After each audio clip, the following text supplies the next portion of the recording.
di jalan tadi Ya, menyampaikan bahwa kita lanjutkan saja silakan saya untuk pantau presentasi. Mas Kevin ya. Ya. Baik, Pak. Baik, Pak Yos. Terima kasih. Kami dari kelompok satu ya akan memaparkan kemarin Pak Fios menyampaikan 15 menit saja waktu pemaparan. Jadi diharapkan setiap kelompok mungkin tidak perlu banyak improvisasi begitu ya, tapi disampaikan saja apa yang perlu dijabarkan dari tugas yang ada.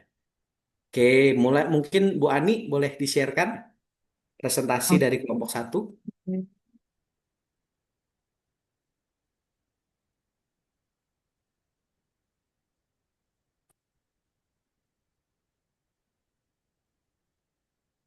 Oke, selamat sore semuanya. Sekali lagi, kelompok satu ya, kami akan memaparkan konsep dan makna metode intuisi. Jadi metode intuisi yang kami dapat ya, untuk kami jabarkan dalam filsafat ilmu, serta relevansinya dalam teologi Kristen. Ya, kami kelompok satu ada saya, ada Bu Ani, Pak Danang, ada Pak Yopi, ada Pak Krisman yang sekarang lagi di Israel ya, belum bisa menghadiri kuliah tapi tadi sudah izin, dan Ibu Maria Rubawangi. Silakan Bu, next. Oke, apa itu metode intuisi ya dalam filsafat ilmu? Definisinya sebenarnya ini adalah pengetahuan yang diperoleh secara langsung ya atau immediate ya, tanpa melalui proses penalaran ya dan analisis yang bertahap. Jadi ini hanya pengetahuan yang diperoleh langsung ya. Karakteristiknya apa? Pertama pastinya non analitis karena tidak secara utuh, hanya kepingan-kepingan. Kemudian simpati intelektual ya, karena ini hanya fokusnya pada apa? Menempatkan diri dalam objek tertentu ya. Kemudian kebenarannya eksistensial ya. Pengetahuan yang tidak hanya diketahui tapi ini mungkin hanya dirasakan ya kebenarannya. Next.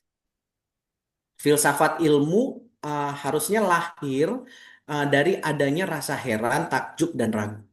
Nah, ya ini bicara filsafat ilmu. Dari keheranan terjadi refleksi, kemudian ada pencarian makna, ya. Tetapi dengan metode intuisi, ini adalah proses atau cara memperoleh pengetahuan melalui pemahaman langsung dan seketika. Jadi seperti itu ya, tanpa proses penalaran panjang atau eksperimen ilmiah. Dengan kata lain, mengetahui tanpa harus membuktikan ya lewat langkah-langkah logika atau data. Itulah intuisi.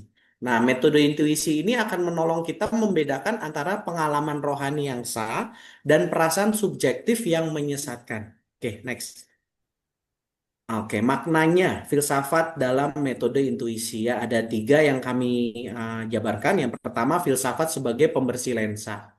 Ya, eh, artinya filsafat itu bukan hanya sekedar logika saja, tapi latihan batin untuk menyingkirkan prasangka intelektual. Kemudian filsafat sebagai ambang pintu. Nah, filsafat harusnya mengantar manusia pada batas rasio di mana intuisi mulai bekerja menangkap yang transenden itu ya, itu kebenaran ya. Kemudian visi intelektual, kemampuan akal budi untuk melihat hakikat realitas di balik materi. Jadi pentingnya kita mengerti filsafat ya. Oke, next Bu. Nah, kemudian kita bandingkan nih ya karakteristik filsafat ilmu dan ciri-ciri metode intuisi ya. Karakteristik filsafat ilmu itu ada 5 ya. Yang pertama rasional dan logis, kritis dan reflektif, holistik ya. Ada keterkaitan ilmu ya, mendasar, bertanya sampai ke akar. Kemudian visioner ya, memberi arah bagi ilmu. Kemarin kita sudah dapat ya pembelajaran ini ya oleh Pak dosen ya. Nah, tetapi ciri-ciri metode intuisi ini berbeda. Ini uh, immediate, langsung diterima ya. Tidak lewat panca indera semata, tidak lewat eksperimen. Bersifat batiniah ini, inner insight ya. Sering dikaitkan dengan nilai, makna, dan kebenaran moral. Jadi filsafat ilmu ini harusnya bisa menjadi jembatan nih reflektif ya kepada metode intuisi ini. Nah, bahayanya apa? Bahayanya kebenaran itu hanya dinilai berdasar pengalaman pribadi ketika orang hanya fokus metode intuisi aja. Oke, next. Nah, di Oke, situ, dilanjutkan Bu Ani ya. Terima kasih. oke. Nah, di sini kita masuk kepada tokoh-tokoh yang menekankan intuisi. Salah satunya kita mulai dari Plato. Dia mengatakan bahwa kebenaran sejati ditangkap oleh nous, akal batin, bukan hanya indera. Yang kedua, Descartes, yaitu cogito ergo sum diperoleh lewat intuisi rasional, bukan dari eksperimen. Yang ketiga, Henry Bergson. Intuisi adalah cara menangkap realitas hidup yang tidak bisa dipahami hanya dengan logika mekanis. Yang terakhir dari Husserl, dari sisi fenomenologi, intuisi digunakan untuk melihat esensi dari pengalaman manusia. Nah, mari kita lihat perbedaan antara metode intuisi dan metode ilmiah. Nah, kita buat perbandingan supaya memudahkan kita untuk mengerti.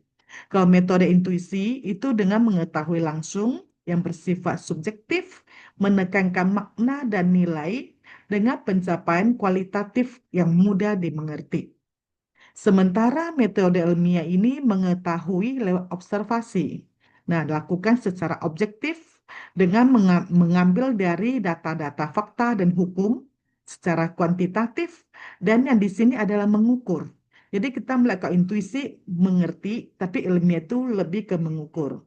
Jadi kalau kita simpulkan, ilmu menjawab bagaimana sesuatu bekerja, sementara intuisi menjawab apa arti sesuatu itu. Kita masuk ke slide berikutnya. Nah, di sini kita buat lebih gampang dimengerti perbandingan paradigmanya dari metode rasional empiris dan intuisi. Kedua metode ini tidak saling bertentangan, tetapi saling mengisi.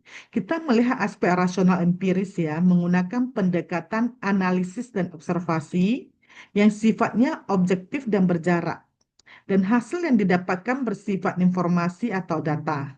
Fokusnya itu ke fenomena bagian luar saja. Sementara intuisi, pendekatannya bekerja berdasarkan penangkapan langsung yang bersifat personal dan partisipatif. Jadi terjun ke dalam dengan pencapaian hasil itu berupa hikmah atau transformasi. Fokusnya adalah ke kedalaman. Jadi bukan hanya luarnya saja. Nah, di sini kita lihat relasinya, relevansinya dalam iman Kristen. Apa hubungannya sih yang kita pelajari ini dengan iman Kristen? Kalau dalam iman, intuisi berkaitan dengan suara hati, pewahyuan Roh Kudus, iman sebagai pengenalan batin. Dan di Alkitab di Roma pasal 8 ayat 16 mengatakan, roh itu bersaksi bersama-sama dengan roh kita. Jadi kita simpulkan dari intuisi, kita masuk ke refleksi yang mempengaruhi iman kita. Ya, silakan berikutnya. Ya, saya lanjutkan apa relevansinya dalam memahami teologi iman Kristen dalam konteks beberapa kasus, misalnya doktrin Trinitas. Kalau kita lihat sebenarnya secara logika matematika, 1 tambah 1 tambah 1 seharusnya 3. Tetapi dalam konteks ini penting sekali di sini bahwa sebetulnya kita melihat sebagai satu kesatuan substansi. Jadi metode intuisi menolong kita untuk berpikir lebih luas melampaui logika. Ya, jadi kalau sesuatu tidak logis, tetapi secara intuisi itu dia melampaui logika. Ya, next. Nah, di dalam relevansinya dengan teologi Kristen juga di sains modern sebetulnya ada jarak ya antara manusia dengan alam. Tapi dalam teologi Kristen antara Allah itu sudah turun menjadi manusia, bahkan menjadi sama seperti manusia. Nah, peran intuisi di sini bagaimana seperti sudah tidak ada jarak, yang menghilangkan jarak antara si teolog itu sendiri dengan Tuhan. Jadi teologi di sini bukan lagi sekedar kita belajar tentang Allah, tetapi bagaimana berjumpa dengan Allah itu sendiri. Next. harus kita ingat bahwa di dalam firman Tuhan dalam 1 Yohanes 4 ayat 1, kita juga diingatkan bahwa ujilah, ya, ujilah roh-roh itu, apakah mereka berasal dari Allah. Ya. Jadi pada dasarnya segala sesuatu baik, tapi perlu diuji lagi. Di Tesalonika juga kan sama, ujilah segala sesuatu dan peganglah yang baik. Next. Nah, sehingga di sini kita lihat di dalam kaitan dengan teologi Kristen, ada 3 hal, akal budi, hati nurani, dan Roh Kudus. Jadi firman Tuhan menjadi pegangan untuk menguji tentang sesuatu yang baik, yang benar, yang bermanfaat, yang berguna. Ya, teologi itu tidak hanya untuk kita percaya, tapi juga harus kita mengerti mengapa kita percaya. Next. Ya, mungkin ini akan Oke, saya dilanjutkan. lanjutkan ya. Ya, jadi kalau kita lihat bahwa jika intuisi dilepas dari logika dan fakta dan firman Tuhan, maka yang terjadi adalah akan ada mistisisme yang palsu dan relativitisme juga karena sangat tergantung pada perasaan. Dan yang ketiga adalah manipulasi rohani. Dan yang keempat adalah wahyu pribadi yang kadang-kala bisa bertentangan dengan firman Tuhan. Ini yang seringkali terjadi dalam gerakan rohani yang cukup ekstrim, karena sangat mengandalkan pada intuisi. Dan dampak praktisnya bagi teologi Kristen adalah pertama adalah untuk mencegah dogmatis yang kering, agar iman tidak hanya menjadi kumpulan aturan, tapi bagaimana ada pengalaman hidup. Dan kedua adalah validasi pengalaman spiritual, memberikan ruang bagi wahyu dan perjumpaan pribadi dengan Roh Kudus sebagai sumber pengetahuan yang sah. Yang ketiga adalah etika kasih, bagaimana kita memahami kehendak Tuhan, bukan sebagai hukum legalistik, tetapi sebagai dorongan batiniah. Jadi ada satu pengalaman yang terus, satu pengalaman pribadi yang menjadi pelengkap ya, yang juga menjadi satu ciri daripada intuisi ini sendiri. Dan tugas kita dengan kita mempelajari filsafat ilmu ini akan membantu kita untuk mengajar jemaat untuk membedakan antara intuisi roh dan juga emosi diri. Serta yang kedua adalah menyeimbangkan antara wahyu, firman, rasio, dan pengalaman. Yang ketiga adalah pemimpin yang matang, kita nggak akan nanti pada intuisi, tapi bagaimana kita mengujinya. Karena segala sesuatu perlu diuji dengan firman Tuhan. Dan kondisi hari ini banyak keyakinan yang dibangun atas dasar intuisi kebenaran pribadi. Dan gereja akan berhadapan dengan generasi yang berkata, aku merasa ini benar, menurut intuisiku Tuhan begini, aku tidak butuh doktrin, dan cukup pengalaman saja. Ini yang di mana kita berhadapan dengan fenomena yang terjadi saat ini. Next. Jadi kesimpulannya adalah apa? Kesimpulannya adalah metode intuisi dalam filsafat ilmu.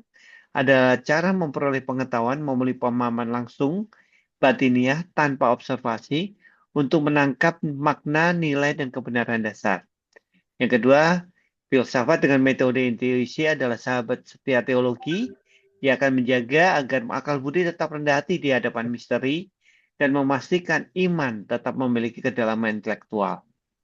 Filsafat ilmu akan menolong teologi Kristen melihat bahwa kebenaran bukan hanya untuk diketahui, tetapi untuk dihidupi di hadapan Allah dan sesama. Jadi filsafat tanpa intuisi kering, teologi tanpa intuisi akan menjadi legalistik, tapi keduanya bersatu akan menjadi pengenalan akan Allah yang utuh. Dalam iman Kristen, intuisi adalah alat, firman Tuhan adalah standar, dan Roh Kudus adalah penuntun. Jadi itu kesimpulan daripada kelompok kami. Terima kasih. Saya kembalikan kepada Pak Ketua. Silakan Pak Ketua. Terima kasih. Itu kesimpulan dari kelompok kami, Pak dosen. Apakah mau ditanggapi atau lanjut ke kelompok 2, Pak? Saya tanggapi dulu. Baik, ini menarik ya. Kelompok 1 ini ya, Pak Kevin tadi. Berhasil membuat sintesa yang menarik tentang relevansi metode intuisi ini dalam konteks teologi Kristen ya. Saya lihat teman-teman tadi saya nggak melihat referensi yang dipakai untuk membangun makalah ini atau PPT ini gitu. Apakah ada referensi yang dipakai tadi? Atau saya yang tidak lihat ya? Ada ya? Nanti kita cantumkan Pak. Kemarin Oh ya, saya mungkin nggak melihat itu pertama. Jadi belum saya Pak, belum pikir kamu dimasukkan Pak. kamu berfilsafat sendiri dengan materi ini, membangun sebuah perspektif sendiri gitu tanpa referensi. Ini luar biasa kalau sampai bisa begitu ya. Oke, tadi saya melihat cukup berhasil kelompok ini melihat metode intuisi bahwa itu berbasis hanya pengalaman subjektif ya. Lalu ada keyakinan, lalu itu sebetulnya yang kita alami ya sehari-hari. Kalau kita lihat sebelum ilmu pengetahuan ada sebetulnya, sains berkembang itu sebetulnya manusia hidup menurut metode intuisi itu sebetulnya. Jadi apa yang kita pikirkan, apa yang kita rasakan, ada pengalaman sehari-hari ya.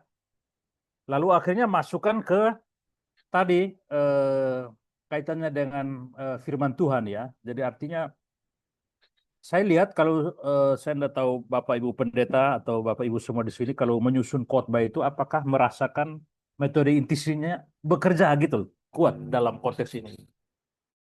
Saya yakin dalam konteks menyusun khotbah pasti metode intuisi akan bekerja Bapak Ibu. Nah, akal budi, logika akan membantu kita untuk menjelaskan bagaimana pengalaman intuisi yang kita hadapi dalam perjumpaan dengan kitab suci, ya kan?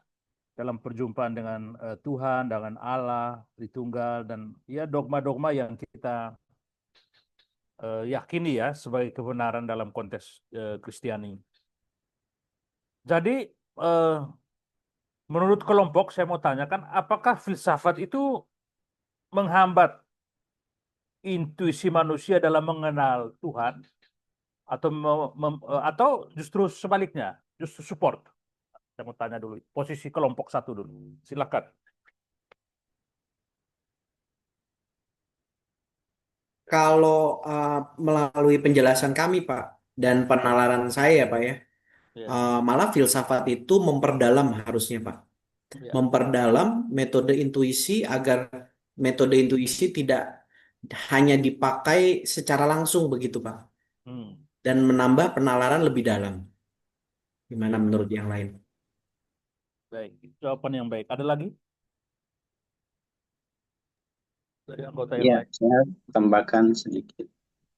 Jadi filsafat ilmu ini kan sudah lahir begitu tua seperti penjelasan di awal dan sebetulnya membantu kita untuk mengerti lebih substansi bahkan lebih luas, lebih mendalam sehingga kita tidak hanya berpikir sepenggal-sepenggal tetapi secara menyeluruh. Mungkin ini sebagai alat seperti yang tadi di kesimpulan yang kita sampaikan. Itu mungkin yang bisa kita maknai dalam kaitannya dengan pemahaman tentang teologi Kristen, Pak. Oke. Ya, Boleh baik. boleh izin Silakan Pak Samuel. juga Pak ya. Jadi kalau menurut saya sangat setuju dengan rekan saya Pak Kelvin dan Pak Yopi bahwa filsafat itu akan membantu kita mengenal Tuhan lebih dalam lagi karena ada personal experience. Tetapi filsafat juga bisa menghambat jika yang kita jadikan objek analisisnya adalah Tuhan itu sendiri. Dan yang kedua, kalau kita memaksakan misteri masuk ke dalam logika. Yang ketiga adalah kalau kita menganggap rasio sebagai hakim tertinggi di dalam pewahyuan. Nah, itu yang kita perlu hati-hati juga dan juga terkait dengan skeptisisme. Skeptisisme Pak. Iya, yang menjadi gaya hidup permanen. Karena kadang-kala hari ini banyak orang begitu skeptis gitu ya Pak ya. Jadi ini yang kita harus hati-hati karena hari ini kan banyak gereja juga mengalami tantangan, terutama di kalangan muda, bahwa mereka mau mencari sesuatu yang lebih real dalam konteksnya mereka, ya kan, bukan terkungkung dalam batas-batas organisasi ataupun ya aturan istilahnya sesuatu yang sifatnya konservatif atau tradisional. Mungkin itu pendapat saya, Pak. Terima kasih. Ya, menarik ini. Berarti ya artinya filsafat mendukung dengan metode intuisionalisme itu mendukung kerja-kerja ya teologi Kristen ya.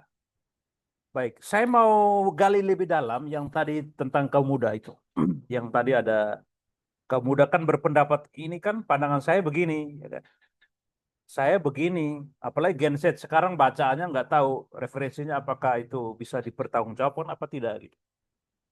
Dia berargumentasi membangun persepsi berdasarkan pengetahuan yang dia miliki. Lalu dia bisa saja menggunakan metode intuisi untuk bela diri, bapak-bapak pendeta, ibu-ibu pendeta semua.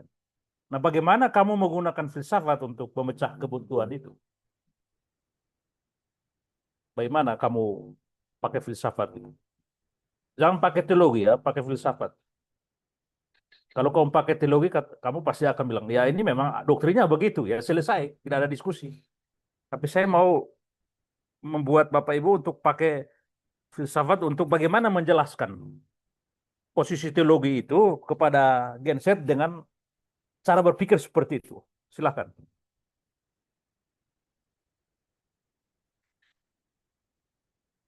Ini saya hanya menggoda kalian aja untuk berpikir aja.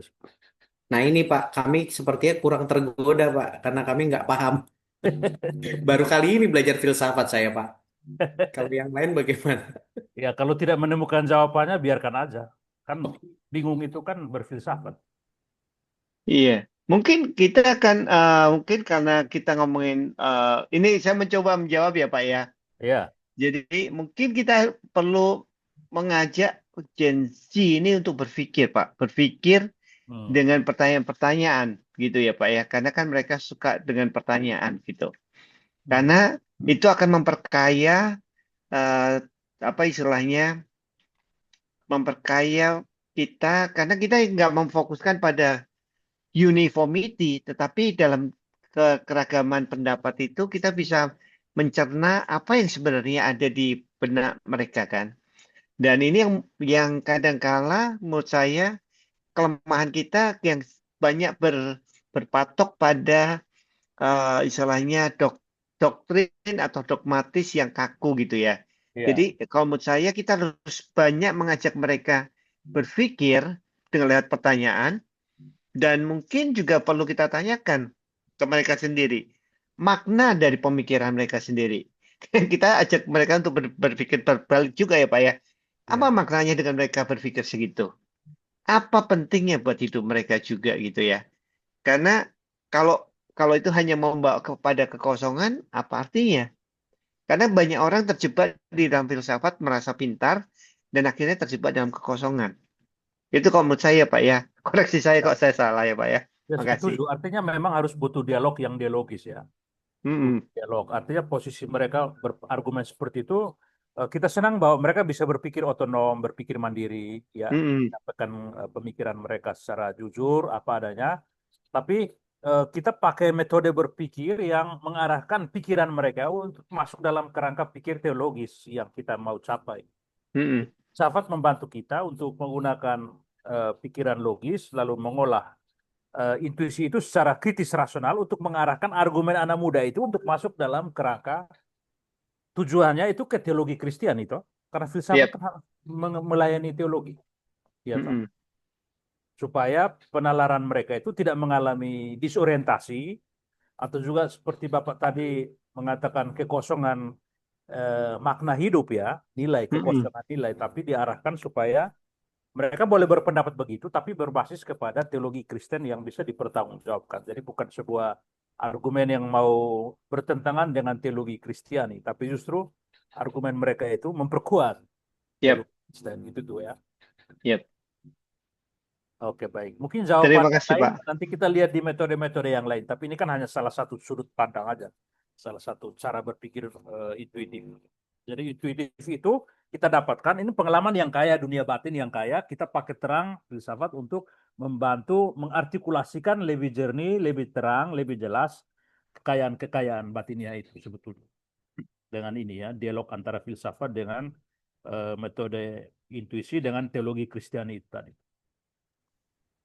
Bisa begitu ya, teman-teman? Iya, betul Pak. Izin ya Pak ya, berarti istilahnya yang kita akan juga perlu mengajak diri kita sendiri, bukan cuma Gen Z, untuk kita melakukan perjalanan juga ya Pak ya, perjalanan untuk menuju makna yang sesungguhnya berdasarkan firman Tuhan juga ya. Jadi kadang-kala kan orang terjebak dengan hanya melihat, oh oke, firman mengatakan demikian gitu ya. Dan dogma-dogma yang kaku yang kita hanya terima, oh ya sudah gitu. Tapi dengan filsafat ini akan membantu kita untuk menggali why-nya, kenapanya, dan juga memaknainya gitu kan secara pribadi. Karena itu akan membantu mereka atau kita sendiri di dalam membangun hubungan bersama Tuhan itu sendiri. Ya, betul. Betul ya, betul begitu kan Pak? Ya, Mohon pencerahannya Pak. Thank you. baik. Saya kira sudah makin filosofis cara pikirnya. Baik, saya cukup Pak Kevin dan teman-teman. Ya, bisa Terima dilanjutkan kasih. dulu. Ya.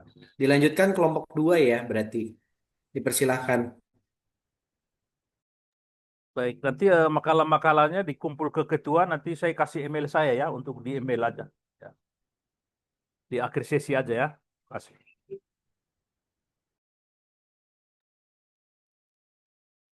Baik, kami boleh lanjut Pak Kelvin. Silakan Bapak. Oke, baik. Salam semua teman-teman, Bapak Ibu dan Bapak dosen yang kami kasihi. Terima kasih diberi kesempatan bagi kami untuk kami boleh memaparkan hasil daripada pembahasan kami, diskusi kami tentang nantinya metode dialektis, di mana sepanjang kami membuat daripada makalah ini, PPT ini, tanpa kami sadari memang kami sudah melakukan juga metode ini, ya. Metode dialektika dalam filsafat ini yang akan kami bahas ini, bagaimana relevansinya yang sangat erat dan sangat signifikan terhadap bidang teologi. Dan ini menjadi tugas kami juga untuk kami boleh nanti memaparkannya, di mana kita tahu juga ini merupakan alat refleksi, analisis, kontradiksi, dan sintesis pemikiran, di mana nanti dialektika ini akan menekankan ketegangan antara tesis dan antesis, di mana untuk mencapai sintesis nanti akan kami paparkan, di mana ini akan membantu teologi dalam merumuskan doktrin, berdialog dengan modernitas, dan kita akan memahami paradoks iman. Baik, berikut ini teman-teman akan memaparkan melalui PPT yang sudah kami buat. Silakan untuk Pak Joni.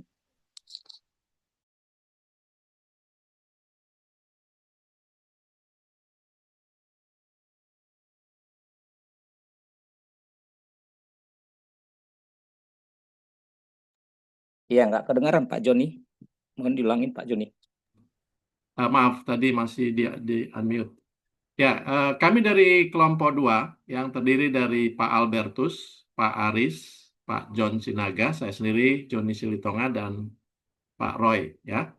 Dan kami hari ini ingin presentasikan tentang makna dan relevansi ilmu filsafat bagi teologi Kristen. Lanjut Pak, di slide 2. Nah, sebelum kita melangkah lebih jauh, ya, kita perlu melihat dulu fondasi dari filsafat ilmu. Ya, konsep ini dipopulerkan oleh René Descartes, ya, seorang filsuf rasionalis dari abad ke-17. Dan René inilah yang mempopulerkan tentang filsafat ilmu, di mana dikatakan makna bukan berarti nihilisme atau menolak semua kebenaran, melainkan sebuah metode untuk mencapai pengetahuan yang pasti.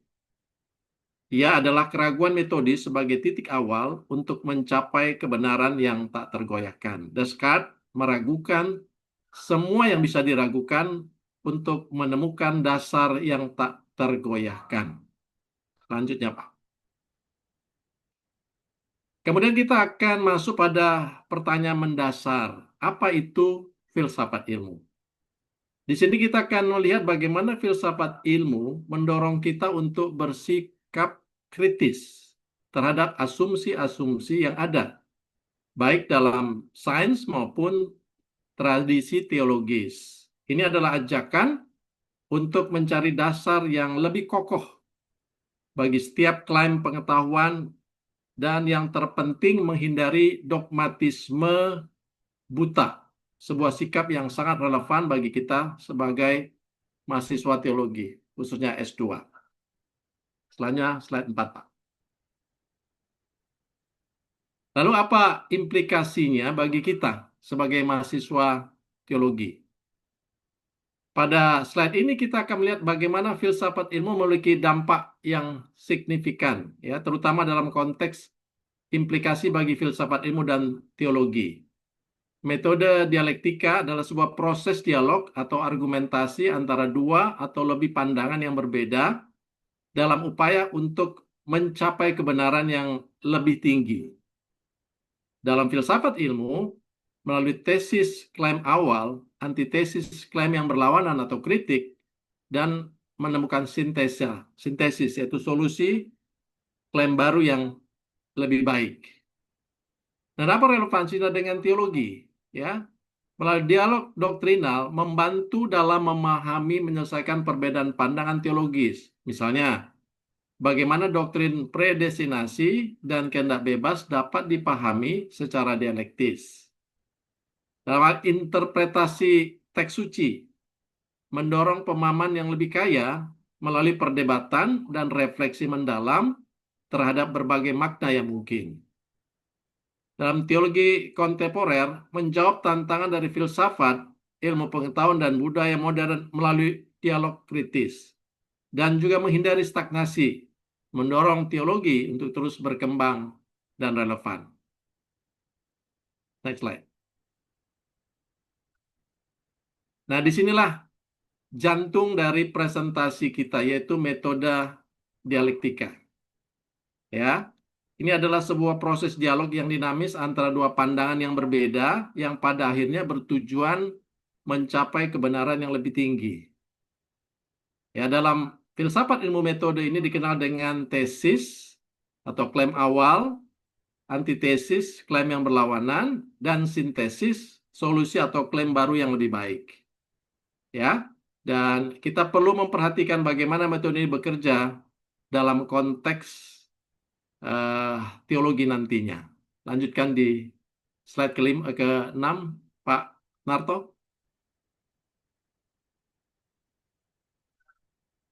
Ya, terima kasih Pak Joni. Saya akan melanjutkan tentang antitesis ya. Ini berupa kritik atau hal-hal yang tidak setuju. Kemarin di perkuliahan pertama, Pak dosen juga sudah menjelaskan ya bahwa memahami filsafat ini membuka perspektif baru. Ya, kalau kita lihat kemarin juga banyak respon-respon dari para mahasiswa ya. Ya, tentang titik awal itu dimulai dari keheranan, rasa takjub sampai refleksi yang kritis.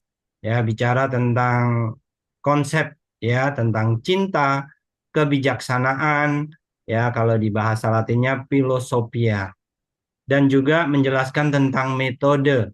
Ya, ada yang kritis, ada yang intuitif, deduktif, dan juga empiris, transendental, dialektis, dan juga analitis. Ya, dijelaskan juga bahwa filsafat itu bukan sekedar spekulasi, melainkan cara yang berpikir sistematis. Bahkan kalau kita belajar juga bisa mendukung hal-hal yang berhubungan dengan teologi ya. Kemarin kita juga tahu Bapak dosen juga menjelaskan bahwa filsafat dapat menjadi pelayan teologi. Jadi ini satu kabar baik.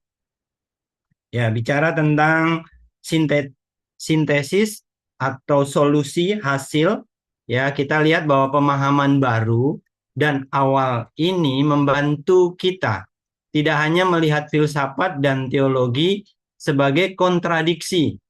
Ya, kadang kita bisa lihat banyak hal yang sepertinya kontradiksi, tetapi filsafat dan teologi bisa bersinergi. Yang pertama, iman memberi arah dan makna, akan membantu menjelaskan dan memperdalam pemahaman. Jadi ini sebuah kabar baik. Yang kedua, teologi memberi filsafat arah moral dan eksistensial. filsafat memberi ruang bagi pertanyaan kritis agar teologi tidak dogmatis. Dan intinya keduanya bisa saling menjaga keseimbangan ke dalam iman dan juga kebebasan berpikir kritis. Contoh, Thomas Aquinas menggabungkan Aristotelianisme dengan teologi Kristen. Kesimpulan dari yang kita dari kelompok kami, kesimpulannya bahwa filsafat ilmu adalah disiplin yang krusial, yang penting, yang melatih kita menjadi pemikir yang kritis, analitis, dan juga bertanggung jawab. De omnibus dubitandum itu adalah undangan untuk menyelami kedalaman pengetahuan dengan keraguan metodis. Mencari kebenaran yang kokoh, bukan merusak kebenaran. Metode dialektika, seperti kelompok kita ya, menjadi jembatan penting untuk mengintegrasikan penalaran kritis dalam eksplorasi teologis, memungkinkan dialog doktrinal yang kaya dan teologi yang responsif terhadap zaman. Ya, kita bisa simpulkan dengan lebih ringkas tesisnya, filsafat dan teologi ya secara awal sebenarnya bertentangan. Antitesisnya, filsafat membuka ruang refleksi, dapat menjadi pelayan teologi. Kalau bicara sintesisnya, filsafat dan teologi saling melengkapi dalam mencari dan menyatakan kebenaran. Relevansinya, filsafat memperkaya refleksi iman Kristen, bukan melemahkannya.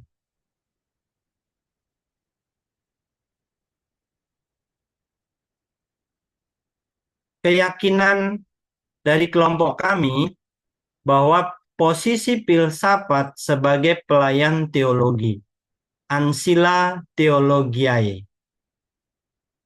Terima kasih dan God bless. Saya kembalikan ke Pak Baik, Roy. terima kasih buat Pak Joni dan Pak A. Ya, terima kasih Pak. Baik, Kelompok terima dua ya ini. kasih. Kelompok dua ya. Iya Pak, mohon maaf Pak, saya sebagai moderator ini sinyalnya jelek Pak, Oh ya, putus-putus. sempat terkenal ya. Iya Pak, iya Pak. Ya, ini kelompok dua cukup baik juga memperjumpakan itu metode dialektika dengan teologi Kristiani ya. Begini, dari cara berpikirnya sudah bagus, isinya bagus, hanya di bagian terakhir itu saya agak bingung itu. Coba buka slide yang tesisnya apa, antitesisnya apa, dan sintesisnya apa.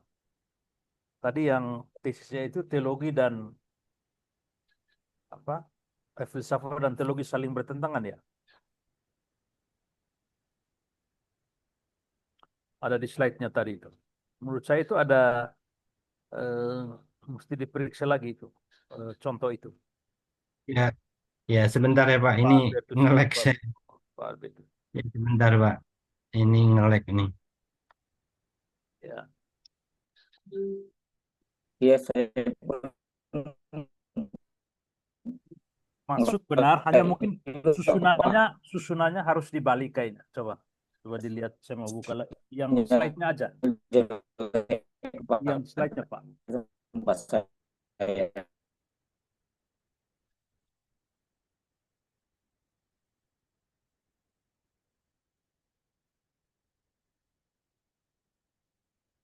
Yang slide.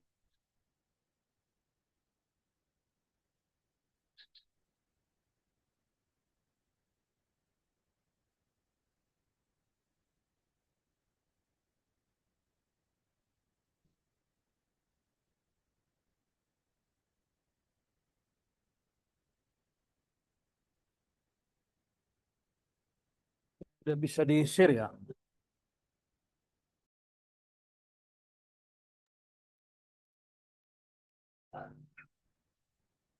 Yang slide eh, kedua dari terakhir ya. Ya, materi PPT itu.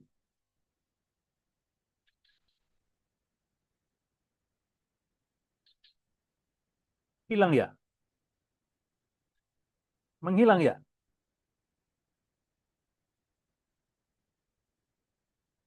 Mas Kevin, kayaknya menghilang ya Bapak-bapak yang presentasi. Mungkin signalnya kali Pak. Oh, Ini Maaf, Pak Roy. maaf Pak, sinyal saya jelek juga nih Pak, saya off cam Pak. Coba saya share ya Pak ya, hmm. sebentar ya Pak. Tidak, coba periksa secara logis lagi yang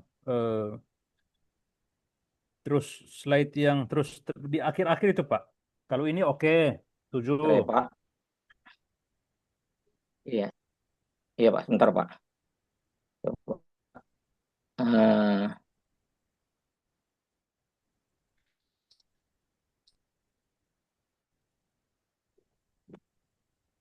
Ya ai- ini contoh nih Pak. Ya, ini metode ya itu Pak. tesisnya Nah, kan filsafat dan teologi bertentangan ya kan. iya Pak. Lalu antitesisnya itu filsafat membuka ruang refleksi dapat menjadi pelayan teologi. Itu antitesis ya. Kalau misalnya dibalik filsafat membuka ruang refleksi dapat menjadi pelayan teologi itu ditempatkan sebagai tesis. Tesis, oh Lalu iya ya Pak. antitesisnya Benar Pak. filsafat itu bertentangan dengan Filsafat teologi. dan teologi bertentang. Nah, supaya Benar kontrasnya lebih Pak. terasa Mohon gitu. maaf Pak, salah kami Pak. Ya, jadi tesis itu pernyataan positif, antitesis itu pernyataan kontra, lalu baru sintesisnya di situ bahwa keduanya saling melengkapi dalam mencari makna, menyatakan kebenaran. Ah itu. Posisinya dibalik aja Pak. Betul Pak, Saya betul. sedikit. Iya Pak. Jadi Nanti filsafat kami perbaiki Pak. ya diperbaiki. Kalau ini soal supaya kamu benar menerapkan metodenya, gitu. Contoh metodenya tepat. Kalau yang lain saya kira Baik tidak Pak. masalah ini. Lain tidak masalah. Nah, mungkin ini metode Baik ini, Pak. Pak, metode nomor 2 ini, metode dialektika ini sebetulnya juga bisa dipakai untuk menjawab pertanyaan tadi ya. Saya di untuk kelompok 1 sebelumnya tentang anak muda zaman sekarang kan, kalau kita tesis begini, mereka antitesis toh, dengan mengatakan ini kan pikiran saya. Nah, kita pakai metode ini sebetulnya untuk dialog dengan mereka tadi toh. Jadi pertanyaan tadi metode intuisi ternyata jawabannya di metode dialektika. Kira-kira begitu. Jadi artinya berhadapan dengan kita mengklaim tesis-tesis kebenaran kita, tapi kan anak muda dengan antitesis-antitesis yang mereka klaim juga toh. Nah, kita bisa pakai metode dialektika ini untuk bisa dialog dengan anak muda untuk mencari sintesis-sintesis baru untuk memperkuat teologi Kristiani. Kira-kira begitu Bapak Ibu Pendeta. Bisa paham ini ya? Paham Pak. Saya Makasih Pak. apa ya? Pertanyaan saya untuk kelompok 1 tadi. Jadi metode intuisi tadi, problem-problem yang tadi bisa dipakai pinjam dari metode dialektika ini untuk menyelesaikannya. Jadi di sini terlihat filsafat menawarkan metode berpikir ya, metode berpikir untuk kita bisa kalau ada jalan buntu kita bisa pakai cara apa lagi. Jadi tidak tinggal dalam kebekuan berpikir gitu atau kebuntuan berpikir logis gitu, Bapak Ibu. Kira-kira bisa paham ya? Paham Pak. Makasih Pak. Ya, baik. Saya kira cukup untuk kelompok kedua, tidak ada banyak pertanyaan. Bisa Terima dilanjut kasih dulu, Pak Mas Pius. Kevin. Ya, sukses ya. Yang catatan saya dirubah aja ya tadi ya, yang bagian ini halaman kesimpulan itu. Baik Pak Pius. Makasih Pak. Baik, Pak. Penempatan Baik, susunan makasih. logis aja itu. Baik, Pak. Ya, silakan dilanjut. Pak dosen, ini kelompok 3 dan kelompok 4 sampaikan kepada saya bahwa mereka sepertinya salah tangkap Pak sama tugas hari ini. Jadi minta diundur minggu depan. Apakah berkenan Pak Fios? Maksudnya salah tangkap Ah, tidak mengerjakan atau belum mengerjakan Pak. ya. Kelompok berapa? Kelompok 3 dan 4 Pak. Ini banyak kesibukan ini bos-bos kita ini ya. Boleh ya, boleh aja. Baik, diundur ya 2 kelompok itu minggu depan kalau gitu ya. Ya, mohon maaf Pak, kami kelompok 3 Kami belum melantik secara aklamasi siapa ketuanya, Pak. Itu yang pertama. Oke. Yang kedua, slide kami ada 3, tapi kami belum ini, Pak, kolaborasikan, Pak. Jadi mohon maaf, Pak, biar kami diskusi lagi minggu depan kami buat, Pak. Saya dari kelompok 4, Pak, juga mohon maaf kalau saya benar-benar tidak kepikiran, Pak, karena memang pas ada acara gereja Imlek kunjungan, jadi saya benar-benar lupa. Jadi saya mewakili kelompok 4, hari Rabu kita siap untuk presentasi, Pak. Makasih, Pak. Hari Rabu ya. Senin Rabu, depan, Harus Pak. Rabu apa Senin sih? depan. bukan hari Rabu lagi kita ketemu ya, Pak ya? Setiap Senin Pak Edward. Oh, oke. Iya, iya, saya salah ini jadwal. Maaf. Ya, berarti minggu depan, Pak, kita siap ready, Pak. Baik. Oke, baik kalau begitu. Eh,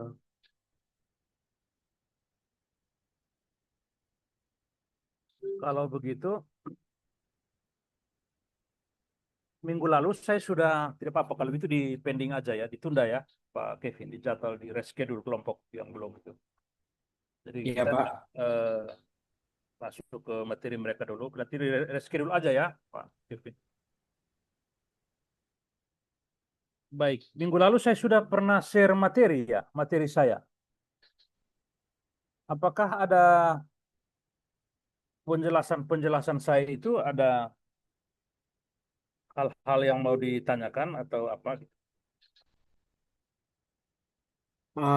Pak Fius, Iya, izin Pak, izin iya. eh, kemarin Bapak menjelaskan, hanya saja saya lupa minta materinya ke Bapak, jadi Oh, saya saya belum lupa share bagikan ya. ke teman-teman. Saya lupa share ya. Belum Pak, belum di-share. Oh,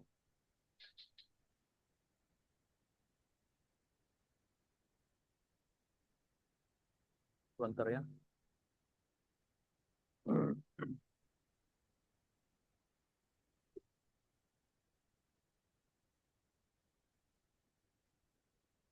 TT.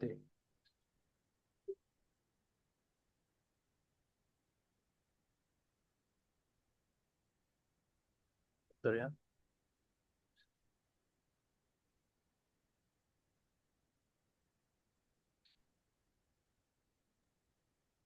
Pak Pios, Pak Ya, Dosen, ini silakan. ada file yang saya nggak tahu ini kemarin waktu materi pertama, Pak, sudah Coba di-share, sampai Pak.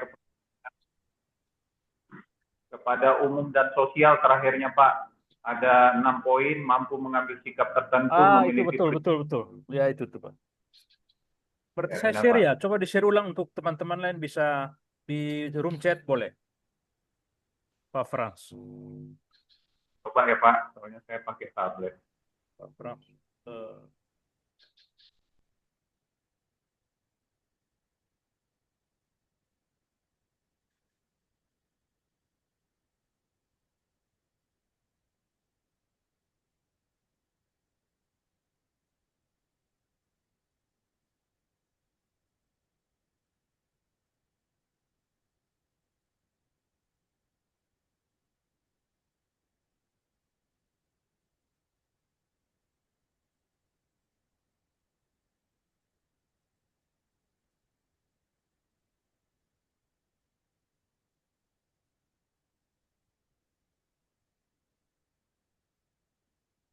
Kemarin sempat saya share kalau tidak salah ingat saya.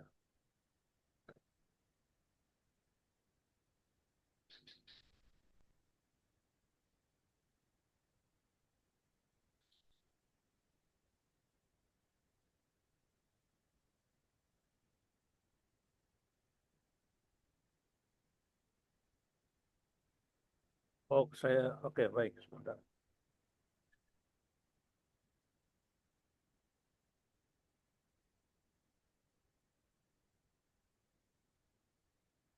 Kemarin hanya masih pengantarnya, Pak. Belum persiapan, Pak. Ya, saya udah japri ke Mas Kevin ya, mungkin bisa diambil lagi, di share ulang. Baik Pak, saya bagikan Pak kepada teman-teman. Ya,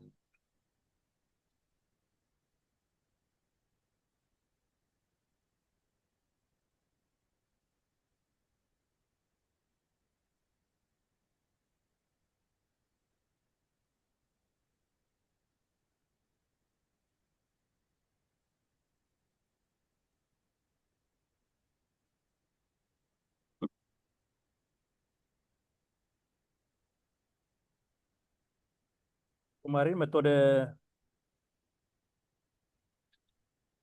filsafat kita sudah lihat toh kemarin itu kan di pertemuan pertama kalau Bapak Ibu lihat materi saya itu kan saya menjelaskan tentang konsep-konsep filsafat, pengertian filsafat, titik tolak filsafat, lalu juga kita masuk ke apa ya karakteristik berfilsafat dengan ciri khas cara berpikir filosofis itu seperti apa. Lalu saya masuk ke metode berfilsafat ya. Ada kritis, ada intuisi, sintesis deduktif, empiris, transendental, dialektis, fenomenologi, analitika bahasa dan sebagainya. Lalu sudah itu saya masuk ke cabang-cabang filsafat. Lalu ada manfaat dan kegunaan belajar filsafat Bapak Ibu semua. Nah, hari ini saya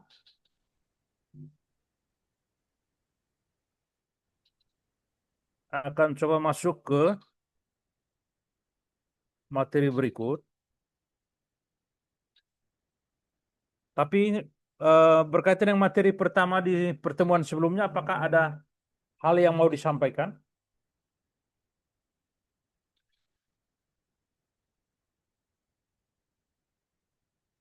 Halo, Nggak ada, Pak.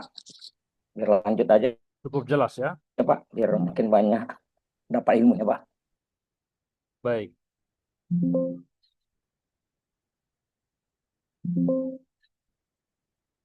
Baik. Minggu lalu itu materi saya masih umum tentang filsafat saja. Sekarang saya ada siapkan satu materi. Sebentar. Apakah sudah terlihat? Belum, Pak. Sudah, Pak. Sudah, Pak. Sudah ya. Nah, kalau lihat minggu lalu materi saya itu Sudah, Pak. masih berkaitan dengan filsafat secara umum. Artinya kita membahas panorama umum atau pandangan umum tentang filsafat. Hari ini saya mulai belokkan kepada filsafat ilmu secara khusus. Nah, pada kesempatan ini saya mau kita melihat pada dimensi dan ruang lingkup filsafat ilmu. Jadi kita akan melihat pengertian filsafat ilmu itu seperti apa, objek filsafat ilmu, cakupan filsafat ilmu, lalu kita akan masuk ke ontologi, epistemologi, aksiologi, lalu nanti problematika filsafat ilmu. Sebentar, saya mungkin harus share materi terlebih dahulu kali ya. Sebentar, supaya teman-teman bisa mengikutinya.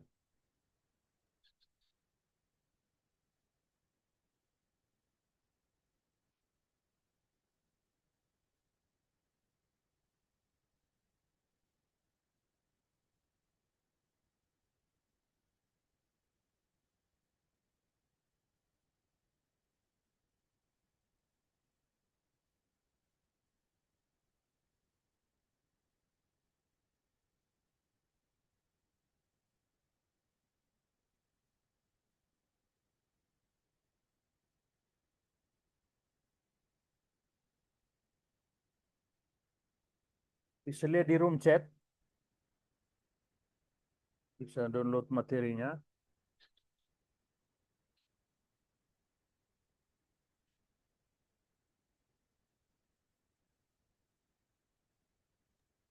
Bisa, Pak. Makasih, Pak.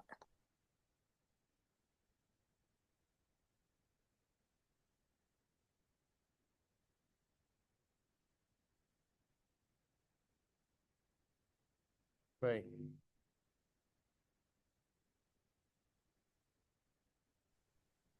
Baik Pak, ini mau di-share di kelas ini Pak. Ya, betul. Apakah ada yang bisa Pak Frans boleh bantu sharekan Pak Frans?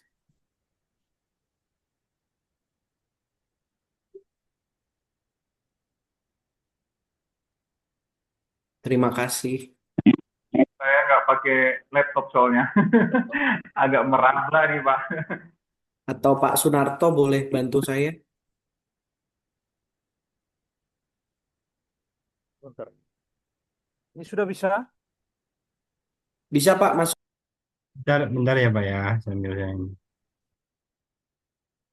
Sudah bisa masuk Pak. Sudah Pak, sudah Pak.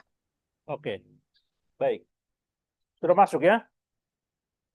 Baik, nanti minggu lalu kan kita lihat filsafat secara umum, seperti yang tadi sudah saya sampaikan, konsep filsafat secara umum, lalu karakteristik berfilsafat itu seperti apa, cabang-cabang filsafat seperti apa, metode berfilsafat secara umum seperti apa, lalu juga kegunaan-kegunaan secara umum seperti apa bisa dilihat ya di materi yang saya sampaikan minggu lalu. Nah, sore hari ini coba saya akan masuk ke filsafat ilmu secara khusus ya. Baik, kita akan masuk ke konsep filsafat ilmu. Jadi filsafat ilmu itu sebetulnya cabang filsafat. Jadi filsafat itu umum, tapi filsafat ilmu adalah sudah satu cabang khusus dari filsafat. Jadi filsafat ilmu itu cabang khusus filsafat yang menyelidiki ilmu dan masalah-masalah keilmuan yang terkandung di dalam setiap ilmu. Ilmu apa saja? Dia bisa ilmu teologi, bisa politik, bisa komputer, bisa matematika, bisa sosiologi, bisa antropologi, ya, dan lain sebagainya. Jadi filsafat ilmu itu menyelidiki ilmu pengetahuan dan cara atau proses suatu pengetahuan itu diperoleh atau didapatkan. Jadi memang secara umum itu filsafat ilmu dia mempelajari ciri-ciri pengetahuan ilmiah, lalu juga teknik pengetahuan itu diperoleh secara benar sesuai dengan standar atau kaidah keilmuan yang bersifat universal. Kata universal di sini artinya bahwa ciri pengetahuan ilmiah itu berlaku di mana-mana. Di Asia seperti itu, di Eropa begitu, Amerika begitu, Afrika dan sebagainya. Jadi standar keilmuan dalam dunia ilmu pengetahuan itu seperti apa? Nah, itu akan diberikan oleh filsafat ilmu pengetahuan. Filsafat ilmu memetakan atau dia membuat mapping terhadap petunjuk-petunjuk atau garis-garis pokok berkaitan dengan validitas keilmuan itu sendiri. Validitas itu bisa diganti dengan kesahihan berpikir, apalagi justifikasi rasional berpikir, ya. Kata validitas itu artinya sahnya sebuah ilmu itu seperti apa, kira-kira begitu. Filsafat ilmu menelaah secara filosofis pertanyaan hakikat ilmu.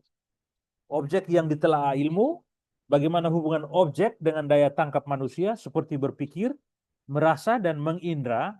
Mengindra itu berarti pengalaman-pengalaman kita yang bisa menghasilkan suatu pengetahuan. Lalu juga bagaimana proses yang memungkinkan dihasilkannya pengetahuan berupa ilmu itu. Jadi bagaimana proses yang ditempuh supaya pengetahuan itu bisa dihasilkan dalam bentuk ilmu pengetahuan. Lalu bagaimana prosedurnya? Hal apa yang perlu diperhatikan agar kita memperoleh pengetahuan yang benar? Lalu kebenaran itu sendiri apa dalam konteks filsafat ilmu? Lalu apa kriteria kebenaran? Apa cara atau teknik kita memperoleh pengetahuan saintifik ya, atau pengetahuan yang ilmiah? Lalu juga untuk apa pengetahuan yang berupa ilmu itu bisa dipergunakan? Bagaimana kaitan antara pengetahuan itu dengan kaidah moral etik? Bagaimana penentuan objek yang ditelaah berdasarkan pilihan-pilihan moral? Dan bagaimana kaitan antara teknik prosedural dengan operasionalisasi metode ilmiah dengan norma-norma moral profesional? Atau katakan bagaimana metode ilmiah itu bekerja dengan memperhatikan etika akademik ya. Karena kalau kita bicara moral profesional berarti bagaimana seorang ilmuwan itu menghasilkan pengetahuan, tapi pengetahuan itu dicapai secara profesional, artinya memenuhi kompetensi-kompetensi etika. Itu filsafat ilmu. Lalu objek filsafat ilmu ada dua. Yang pertama itu objek material dan kedua objek formal. objek material adalah segala hal yang dipelajari atau sasaran yang dipelajari oleh suatu ilmu ya. Objek material itu apa yang dipelajari. Misalnya kalau kita omong tentang teologi, berarti objek material yang dipelajari oleh teologi itu adalah apa? Tuhan toh, iya kan? Karena teologi dari kata theos dan logos. Theos itu ketuhanan, Tuhan, logos itu ilmu atau studi. Jadi objek material dari teologi itu adalah ya ketuhanan itu sendiri ya. Objek material filsafat ilmu berkaitan dengan ihwal pengetahuan itu sendiri, yaitu pengetahuan yang disusun secara sistematis dengan metode ilmiah tertentu, sehingga kebenarannya dapat dipertanggungjawabkan secara umum. Objek material akan membangun isi, bobot, dan kualitas yang terkandung di dalam filsafat ilmu itu sendiri. Jadi objek material intinya adalah apa yang kita pelajari atau apa yang dipelajari oleh suatu ilmu. Kalau misalnya ekonomi, maka objek materialnya adalah bagaimana itu manusia memperoleh kebutuhannya sehari-hari. Ya, kalau misalnya ilmu antropologi, ya bagaimana studi tentang manusia, objek materialnya. Kalau politik, ya bagaimana studi untuk memperoleh apa ya kebaikan bersama dalam hidup bersama dalam suatu kelompok atau organisasi. Nah, kalau sosiologi berarti objek materialnya adalah bagaimana kita mengkaji tentang relasi-relasi sosial, relasi-relasi antarpersonal dalam hidup bermasyarakat dan berbudaya. Jadi objek material itu apa yang dipelajari oleh suatu ilmu. Yang kedua, objek formal. Nah, objek formal ini sering disebut juga point of view atau sudut pandang kita dalam melihat objek material yang disebutkan di atas. Kita bisa sama-sama studi tentang teologi, tapi ketika kita berfilsafat tentang teologi, dengan menggunakan filsafat ilmu, maka perspektif kita itu menentukan hasil akhir pengetahuan yang kita hasilkan dalam perjumpaan dengan teologi. Nah, kita bisa bicara tentang Tuhan, tapi kalau misalnya objek formalnya berbeda, maka akan menghasilkan pengetahuan tentang Tuhan dari perspektif yang berbeda-beda. Jadi objek formal filsafat ilmu adalah hakikat atau esensi ilmu pengetahuan itu sendiri.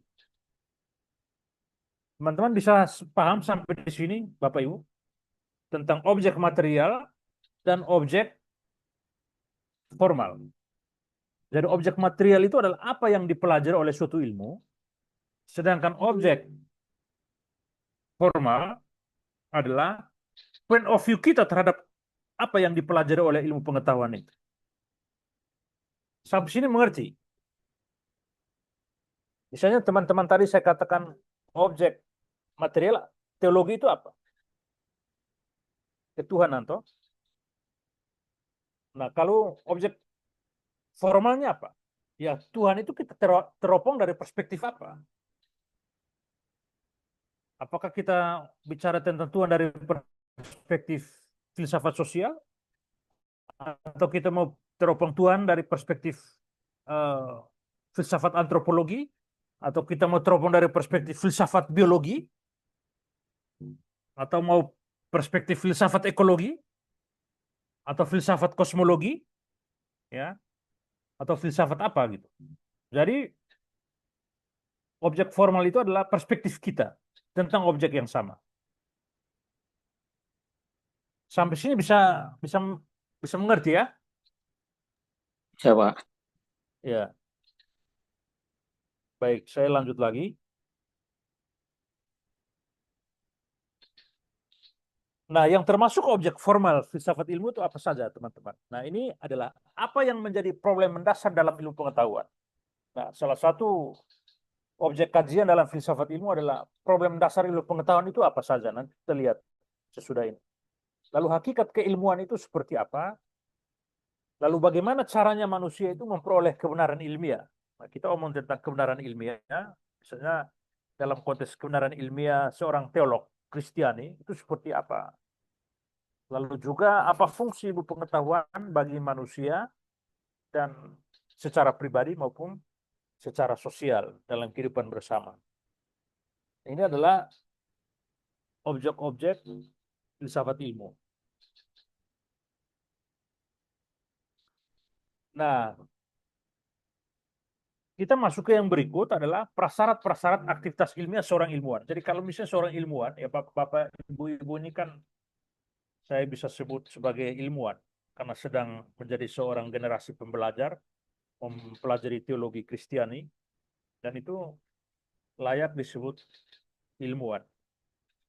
Prosedur-prosedur atau syarat-syarat ilmiah yang harus dimiliki oleh seorang ilmuwan, termasuk kita yang mempelajari teologi, itu adalah pertama, harus ada prosedur ilmiah yang dipenuhi agar hasil kerja ilmiah diakui para ilmuwan lainnya. Jadi berarti ada prosedur ilmiah yang harus dilakukan. Kenapa teman-teman harus buat riset, buat penelitian? Itu supaya hasil kerja itu diakui oleh ilmuwan lain. Kalau riset tidak dilakukan survei, penelitian, maka tidak ada hasil kerja ilmiah yang diperoleh, dan dengan demikian tidak diakui juga oleh ilmuwan yang lain juga. Jadi yang membuat seorang ilmuwan itu menghasilkan pengetahuan itu adalah harus ada prosedur ilmiah dan hasil kerja ilmiah yang ditempuh atau dilakukan. Yang kedua, mesti ada metode. Adanya suatu metode yang dipakai, metode yang digunakan, sehingga nanti penarikan kesimpulan atau hasil temuan ilmiah itu bisa diterima oleh orang-orang di dalam rumpun ilmu yang sama. Nah, pengetahuan yang dihasilkan oleh metode ilmiah yang baik dan kesimpulan yang valid dan sahih itu nanti bisa diterima oleh kelompok ilmuwan yang sama di bidang itu, bisa diterima untuk sementara waktu atau seterusnya oleh para ilmuwan, terutama bidang yang sejenis atau serumpun ya.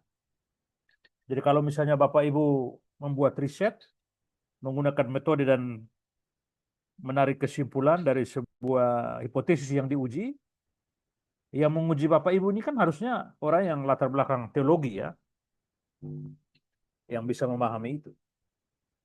Atau juga filsafat gitu ya. Kalau orang dari ilmu lain, pasti akan susah juga untuk memahami cara berpikir Bapak Ibu semua. Jadi, metode yang Bapak Ibu pakai harus dipahami oleh ilmuwan yang menguji, lalu kesimpulan yang dihasilkan oleh pengetahuan itu harus bisa diterima juga oleh komunitas ilmuwan yang sama. Jadi ada metode dan penarikan kesimpulan. Yang ketiga, diakui secara akademis karena gelar atau pendidikan formal yang ditempuhnya. Artinya bahwa ya teman-teman akan menghasilkan suatu kebenaran dan itu memperoleh pengakuan akademik ya. Dan itu dengan demikian juga menyandang sebuah gelar akademik tertentu. Lalu yang keempat, harus ada sikap kejujuran ilmiah. Ya, ilmuwan harus memiliki kejujuran ilmiah sehingga tidak mengklaim hasil temuan ilmuwan lain sebagai miliknya. Ini soal etika akademik. Etika akademik dalam riset. Lalu yang kelima, harus ada rasa curiosity. Jadi ilmuwan yang baik harus mempunyai curiosity atau rasa ingin tahu yang tinggi sehingga senantiasa tertarik pada perkembangan ilmu yang termutakhir atau terbaru atau terupdate dalam rangka mendukung kompetensi pedagogis dan profesionalitas keilmuannya. Nah, ini berarti apa? Kalau Bapak Ibu nanti kenapa nanti menulis disertasi nanti atau apa ya? Kalau S2 nanti menulis tesis ya. Nah, menulis tesis nanti Bapak Ibu akan diminta untuk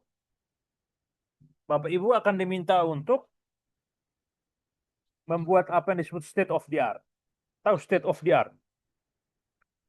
State of the art itu semacam review literatur gitu ya. Misalnya dosen pembimbing minta kalian untuk coba tunjukkan kepada kami review literatur 5 tahun terakhir tentang topik yang Bapak Ibu tulis. Itu supaya apa?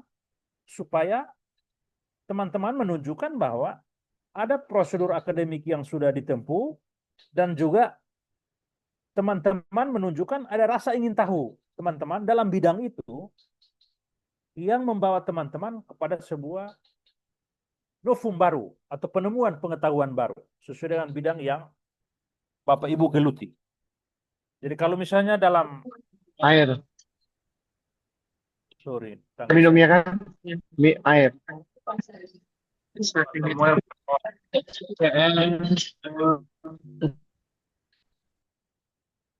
Ya, jadi ada syarat-syarat untuk bisa seorang ilmuwan itu dikatakan mengembangkan sebuah ilmu itu seperti tadi itu ya.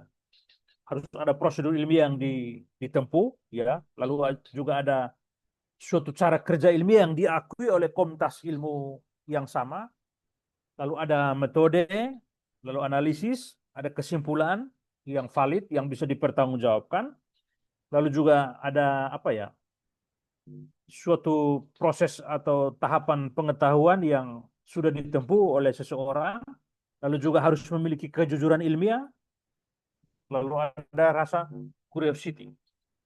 Nah, seperti sekarang kan Bapak Ibu kan semuanya S2, mau S2 atau ini? Iya toh? Semuanya ini kan sudah pernah S1 toh? Iya enggak?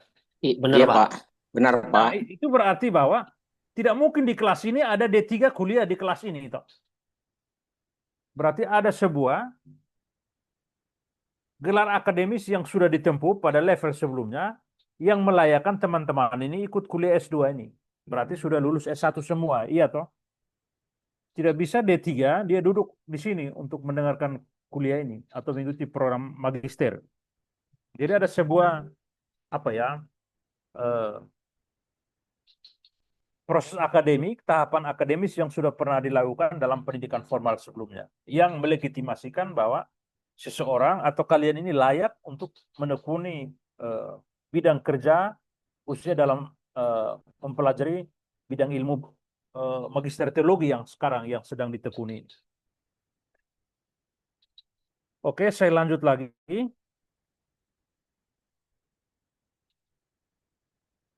Yang berikut, saya masuk kepada perbedaan antara pengetahuan ilmiah dengan pengetahuan non ilmiah. Kita ini kan tentu menempuh studi akademik ini kan untuk memperoleh pengetahuan ilmiah. Kita lihat dari dua perspektif. Kita lihat dari perspektif tujuan, lalu cara memperoleh pengetahuan, ya, bagaimana? Nah, di sini kalau misalnya pengetahuan ilmiah, tujuannya apa? Tujuan pengetahuan ilmiah adalah bersifat deskriptif, artinya menjelaskan suatu gejala-gejala atau fenomena-fenomena yang diteliti ya. Lalu yang kedua bersifat eksplanasi, selalu melihat hubungan sebab akibat antara dua hal yang diteliti, hubungan kausalitas. Lalu yang ketiga itu membuat prediksi. Jadi melalui data-data objektif itu dapat dilakukan prediksi atau ramalan keilmuan terhadap suatu gejala yang muncul ya, suatu gejala yang muncul yang diteliti. Jadi prosedur pengetahuan ilmiah. Jadi ada deskriptif, eksplanasi, dan juga ada prediksi pengetahuan. Lalu pengetahuan non ilmiah itu biasanya hanya untuk manusia bisa bertahan hidup dalam kehidupan sehari-hari saja.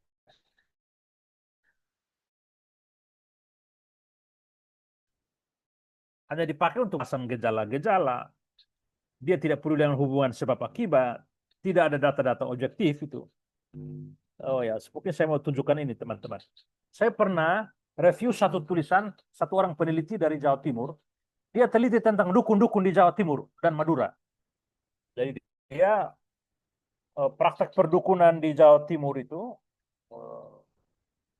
bagaimana itu praktek perdukunan itu dilakukan oleh orang-orang yang mempraktekkan dukun itu sendiri, santet ya.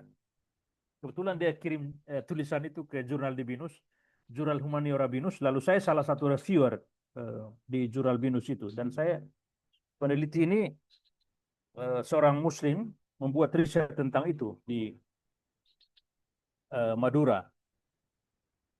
Jadi dalam tulisan itu saya melihat bagaimana seorang yang mempraktekkan perdukunan itu bertahan hidup dengan menggunakan pengetahuan prailmiah yang diperolehnya. Jadi seorang dukun itu justru kadang dia dapat uang karena ya orang percaya pada tahyul, ya kan? Orang-orang yang punya uang, orang yang punya duit, percaya kepada tahyul, datang kepada dia untuk minta ya ritual atau apa, lalu dia dapat uang. Satu transaksi dia bisa dapatkan 2 juta, 3 juta hanya dengan mungkin meramalkan saja begitu saja, berdasarkan apa yang dipikirkan atau apa yang diyakininya sebagai seorang dukun. Tapi itu dilihat bagaimana dia apa ya, dunia pengetahuan prailmiah itu dieksploitasi secara kapitalis. Bagaimana orang-orang yang perdukunan itu, orang-orang yang melakukan praktek dukun itu mengkapitalisasi pengetahuan prailmiah mereka untuk mengeksplorasi orang-orang punya uang.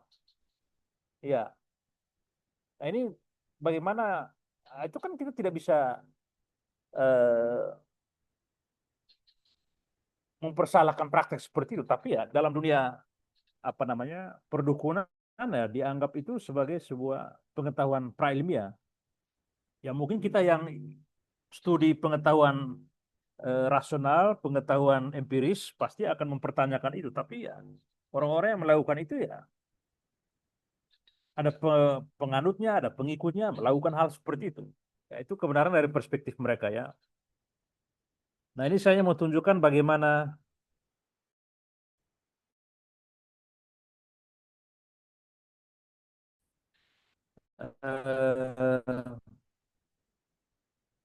perbedaan antara pengetahuan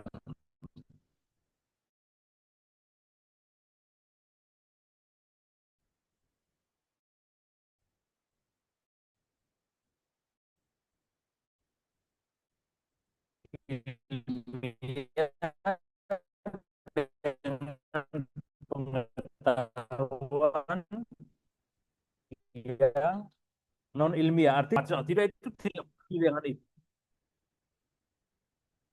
Lalu yang berikut ada objektif. Pengetahuan ilmiah itu dia bebas nilai. Nah, pengetahuan ilmiah dia bebas nilai.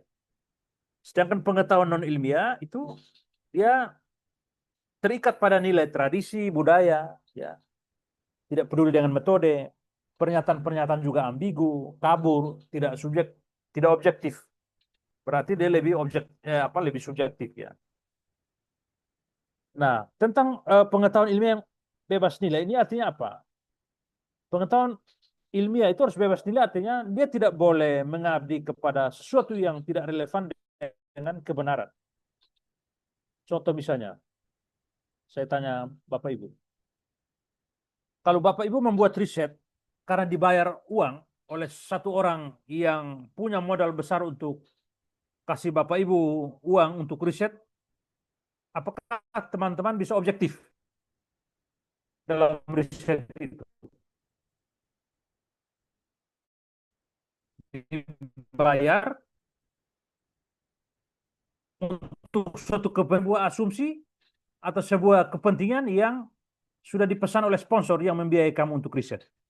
Apakah teman-teman akan bebas nilai atau tidak?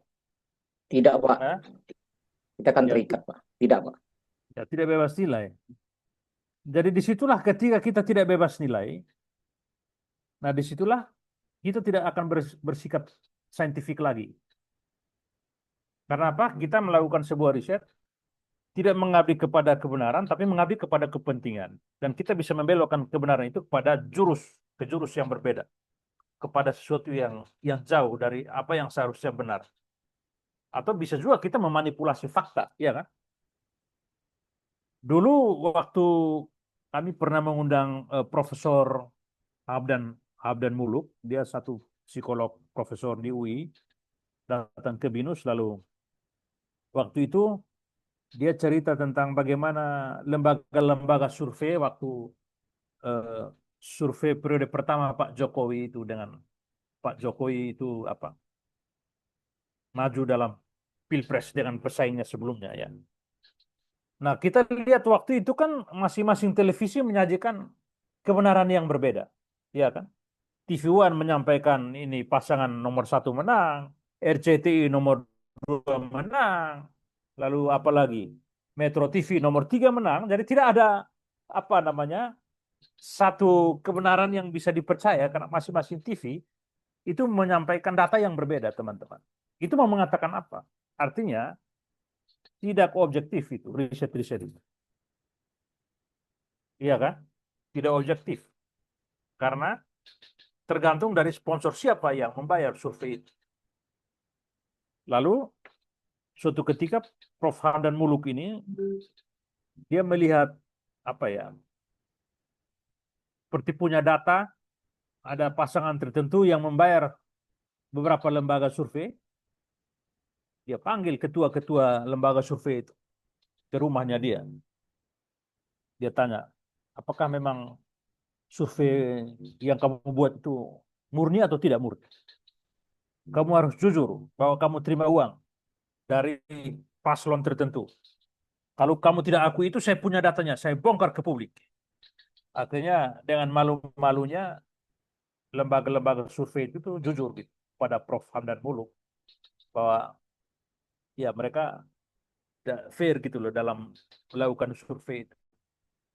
Nah, inilah salah satu contoh bagaimana ketika survei-survei yang dilakukan itu terjadi manipulasi instrumen penelitian atau manipulasi data, manipulasi fakta, lalu tidak mengabdi kepada kebenaran tapi mengabdi kepada kepentingan yang tidak benar gitu.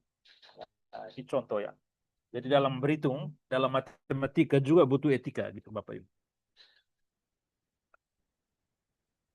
Itu tentang apa tadi? Bebas nilai ya tadi kan. Bahwa pengetahuan harus bebas nilai, artinya tidak boleh terikat kepada kepentingan tertentu. Nah, sekarang kita masuk ke sumber pengetahuan manusia. Kita sering bertanya, sumber pengetahuan manusia itu apa? Pertama, sumber pengetahuan itu munculnya dari pengalaman indrawi atau sense experience. Mengecap, meraba, melihat, mendengar, ya. Kita kan mencari tahu tentang sesuatu dari pengalaman indrawi. Misalnya, seorang anak kecil bagaimana dia takut kepada cahaya atau lilin, kalau dia sudah pernah meraba lilin itu atau api dalam lilin itu, lalu dia terbakar, lalu dia akan tahu bahwa itu panas, itu berbahaya. Dia harus menjauh lilin itu. Tapi sebelum dia meraba, dia tidak percaya. Mungkin dia anggap lilin itu sahabatnya. Tapi ketika nyala lilin itu bernyala dan dia tersengat oleh lilin itu, nyala lilin itu, maka dia akan tahu bahwa oh itu berbahaya.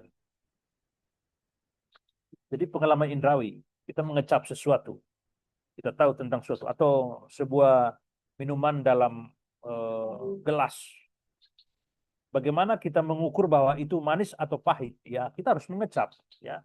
Atau sebuah benda di permukaan, apakah halus atau kasar? Kita harus meraba, atau kita harus melihat. Pengalaman indrawi. Kalau misalnya Bapak Ibu lihat Rasul Thomas ketika Yesus bangkit, dia nggak percaya toh. Dia bilang, saya tidak percaya. Jadi sebetulnya dari segi sumber pengetahuan, si Thomas ini sedang melakukan eksperimen untuk menggunakan pengetahuan indrawi untuk membuktikan Yesus itu bangkit atau tidak dengan mencucukkan tangannya ke dalam lambung atau luka Yesus ya. Tapi dia harus meraba, dia harus memegang, baru tidak percaya. Akhirnya Yesus bilang, berbahagialah mereka yang tidak melihat namun percaya. Nah ini kan perbedaan sumber pengetahuan itu. Satunya melihat, satunya tidak perlu melihat. Lalu yang kedua penalaran, research.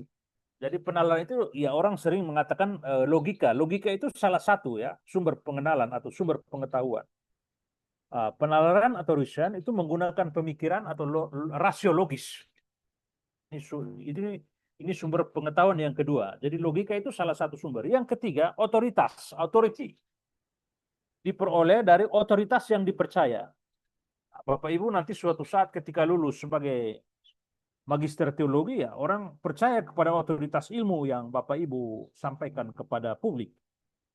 Ya kan? Tidak mungkin orang yang tidak studi teologi yang menyampaikan sesuatu kepada umat misalnya.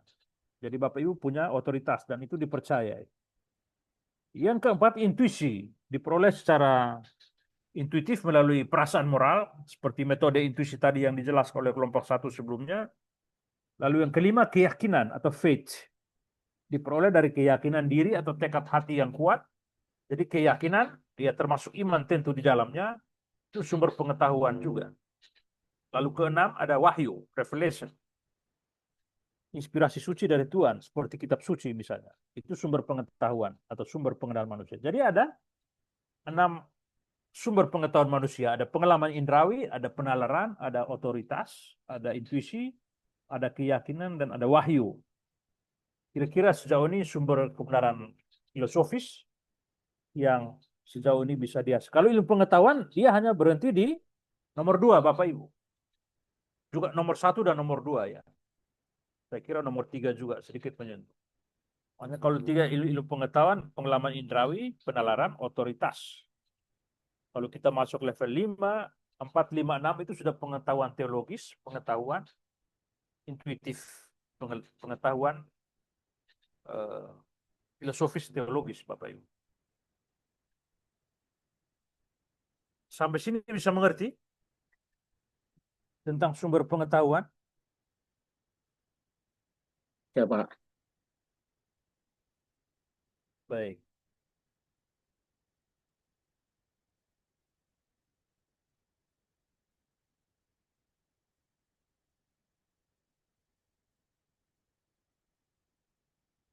Saya lanjut lagi.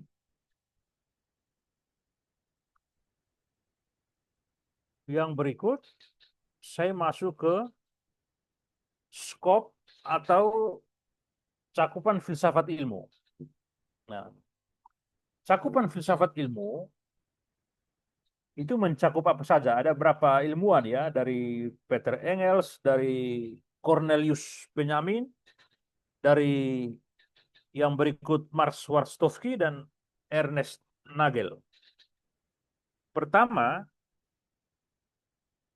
kita lihat bahwa cakupan filsafat ilmu itu meliputi, kalau menurut Engels, dia mengatakan filsafat ilmu itu adalah telah mengenai konsep, praanggapan, metode ilmu, analisis, perluasan, dan cara penyusunan ilmu pengetahuan untuk memperoleh pengetahuan yang cermat dan teliti. Yang kedua, telah dan verifikasi tentang proses penalaran dalam ilmu dan struktur perkembangannya. Jadi itu verifikasi penalaran logis itu seperti apa dalam ilmu pengetahuan. Yang ketiga, telaah atau kajian tentang hubungan antara ilmu yang satu dengan ilmu yang lainnya. Jadi dia melihat juga bagaimana interdisipliner ini terjadi. Bagaimana hubungan teologi dengan filsafat, bagaimana teologi dengan sosiologi, bagaimana teologi dengan antropologi, bagaimana teologi dengan politik, dan sebagainya. Lalu yang keempat, telaah atas akibat-akibat pengetahuan ilmiah bagi penerapannya. Hubungan logika matematika dengan realitas, sumber pengetahuan, validitas pengetahuan, dan sifat-sifat dasar kemanusiaan. Nah, ini adalah ruang lingkup filsafat ilmu menurut Peter Engels. Yang kedua itu ilmuwan Cornelius Benjamin. Saya kira agak mirip pendapatnya, hanya berbeda di beberapa hal.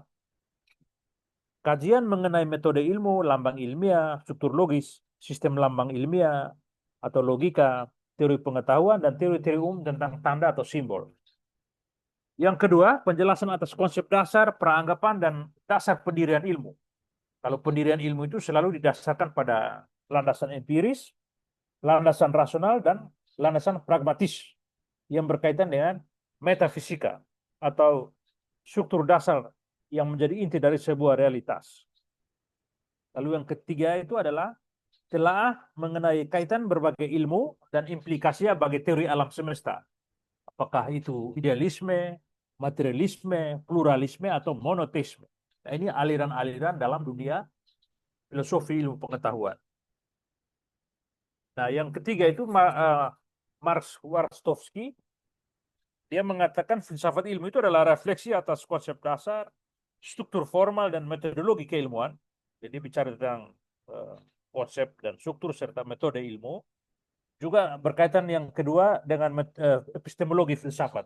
Epistemologi itu adalah teori pengetahuan filsafat yang memadukan antara peralatan analitis dari logika modern dan model konseptual penyelidikan ilmiah. Jadi dia membuat sintesis antara logika modern dengan logika penyelidikan ilmiah yang terjadi dalam ilmu-ilmu pengetahuan modern sekarang. Yang keempat ada Ernest Nagel. Risetnya atau penelitiannya berkaitan dengan susunan pola logis dalam penjelasan suatu ilmu. Lalu ada pembuktian suatu konsep ilmiah dan juga pembuktian validitas kesimpulan yang bersifat ilmiah. Jadi dia lebih pada susunan ilmu pengetahuan itu seperti apa, pola logis dalam pengetahuan itu seperti apa. Lalu bagaimana kita buktikan kebenaran sebuah konsep ilmiah yang kita hasilkan dan bagaimana kesimpulan yang dikatakan ilmiah. Jadi secara umum filsafat ilmu itu rangkuman dari 4 pendapat ilmuwan ini. Filsafat ilmu mencakup metode, konsep, analisis, susunan logis, kaitan dan implikasi ilmu dalam observasi-observasi ilmiah yang dilakukan oleh seorang ilmuwan sesuai dengan bidang ilmu masing-masing yang diselidiki, apakah itu ilmu alam, ilmu sosial, ilmu kemanusiaan, dan seterusnya. Jadi konsep, metode, analisis, susunan logis, kaitan, implikasi ilmu, dan observasi yang dilakukan oleh seorang ilmuwan sesuai dengan bidang yang digelutinya. Itu Bapak Ibu tentang filsafat ilmu. Sampai sini ada pertanyaan?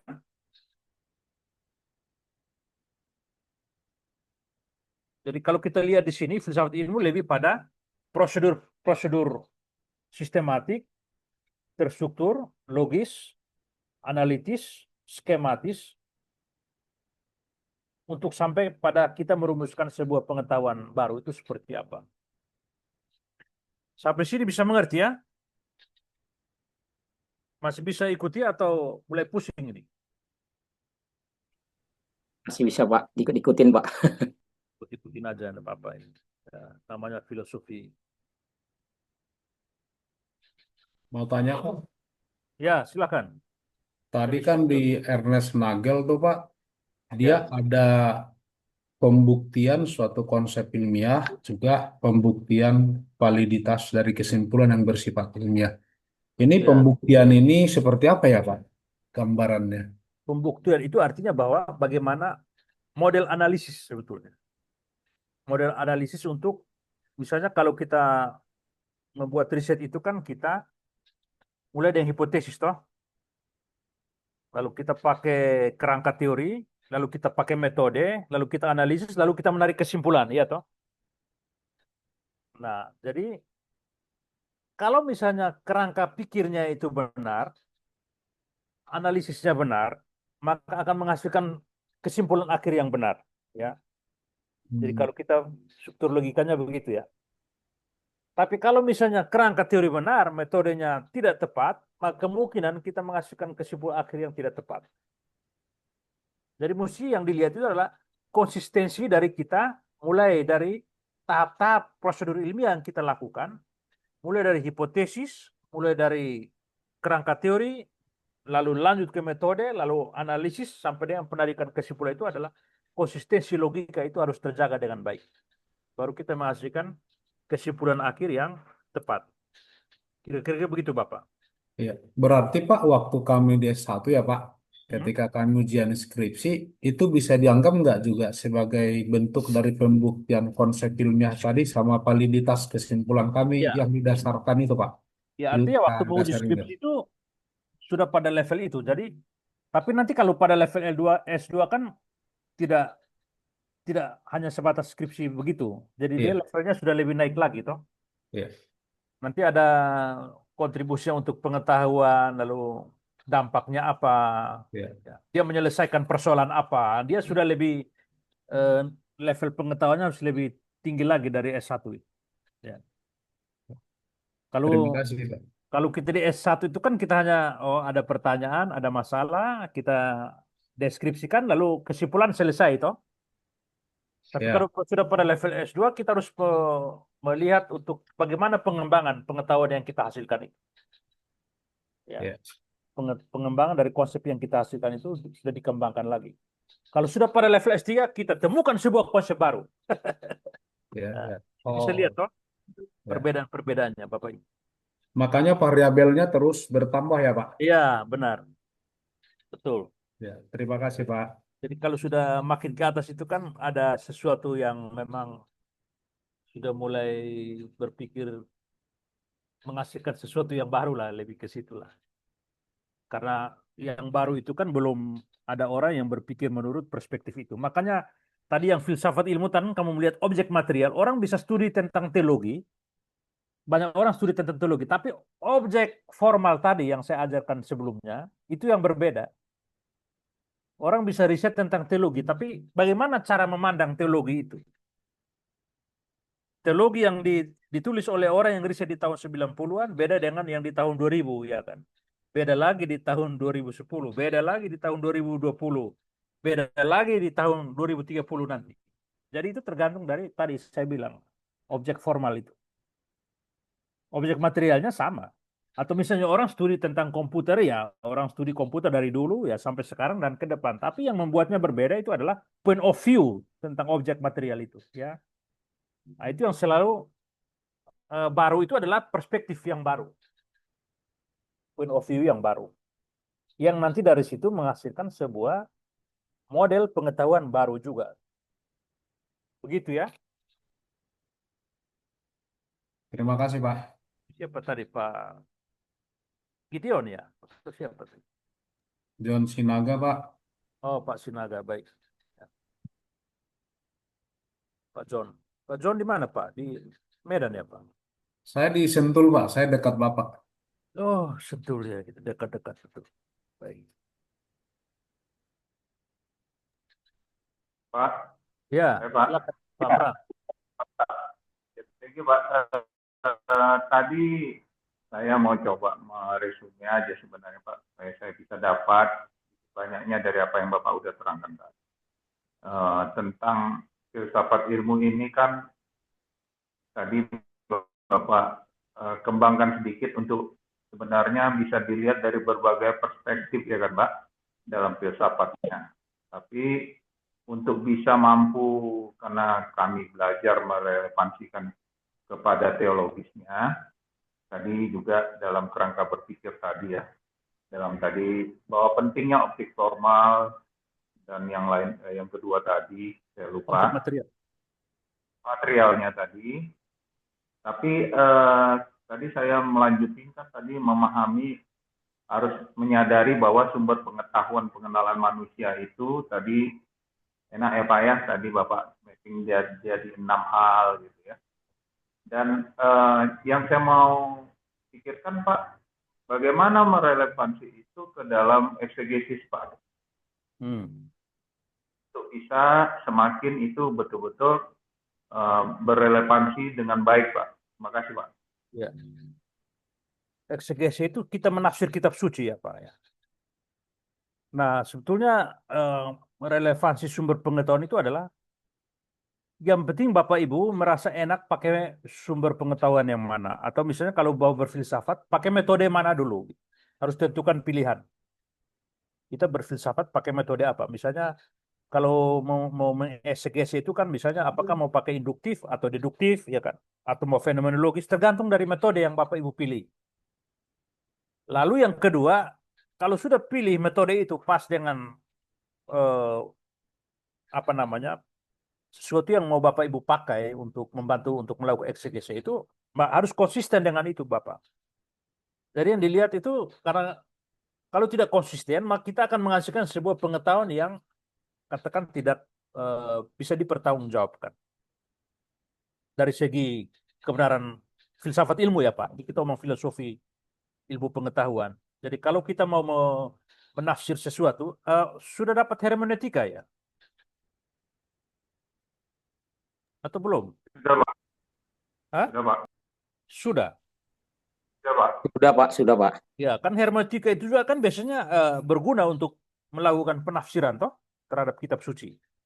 Tapi yang penting lihat konsistensi dalam melakukan penafsiran itu, juga sumber-sumber yang digunakan itu harus tepat, ya kan. Analisis yang digunakan juga harus terstruktur supaya bisa menghasilkan kebenaran akhir yang bisa dipertanggungjawabkan secara filosofi keilmuan, Pak Frans. gitu. Jadi yang penting konsisten aja Pak gitu. Bisa aja pakai teks yang sama, teks kitab suci yang sama kan. Kalau kita pakai metode yang berbeda akan menghasilkan pengetahuan yang berbeda Pak Pras. Atau kalau kita lihat juga konteksnya berbeda, ya kan, itu sudah lain lagi. Yang penting konsisten aja Pak dalam pikirannya. Nah, filsafat itu membantu kita untuk dalam bermetode itu kita konsisten aja Pak, supaya pengetahuan dihasilkan itu terstruktur dan bisa dilihat ada koherensi logisnya itu Pak. Begitu Pak Frans ya. Jadi Bapak memilih salah satu aja lalu terapkan itu, tidak usah kemana-mana gitu. Bapak misalnya, oh saya mau eksegese pakai wahyu, udah pakai metode wahyu aja. Oh saya mau eksegese pakai logika, udah pakai logika aja Pak. Jadi konsisten aja Pak. Bisa ya, Pak Pras? Saya Baik, Pak. izin Terima sebentar ya, kasih. Bapak Ibu. Sebentar. Ya. Izin sebentar ya, teman-teman. Ya.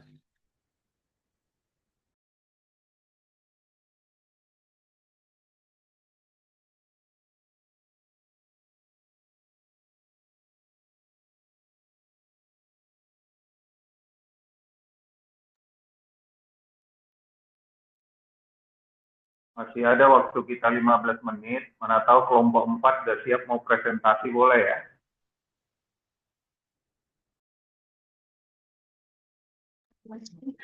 Iseng nih, yang dari Belgia nih.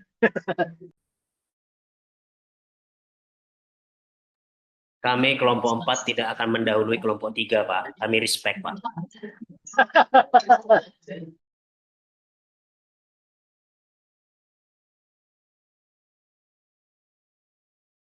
Kami sangat menghargai kelompok 3 dan kelompok 4 sehingga punya kesempatan untuk mempresentasikan buat minggu depan. Kami akan menunggu dengan sangat setia.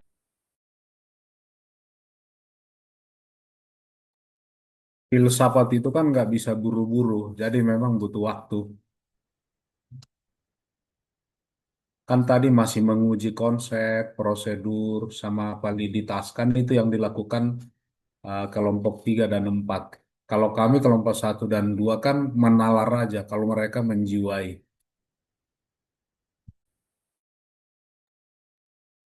Benar tuh, Pak. Jadi kata-kata Pak Samuel sama Pak John ini ada dua kajiannya itu, Pak. Iya. Mendorong atau keadilan gitu, Pak. Yes. Mereka masih tahap skeptis soalnya. Bapak, yang penting masih sudah kita selesaikan tugas kita. Itu bagian daripada berfilsafat, Pak John. Untuk kita Betul. bisa mendengarkan filsafat buat minggu depan. Jadi ada perjalanan waktu, Pak John. Iya, skeptis dulu kan semuanya kan. Kalau kita nggak kurang bagus, kelompok 1, kelompok 2 itu terlalu terburu-buru, itu nggak bagus. Nggak akan menghasilkan satu keilmuan yang benar itu.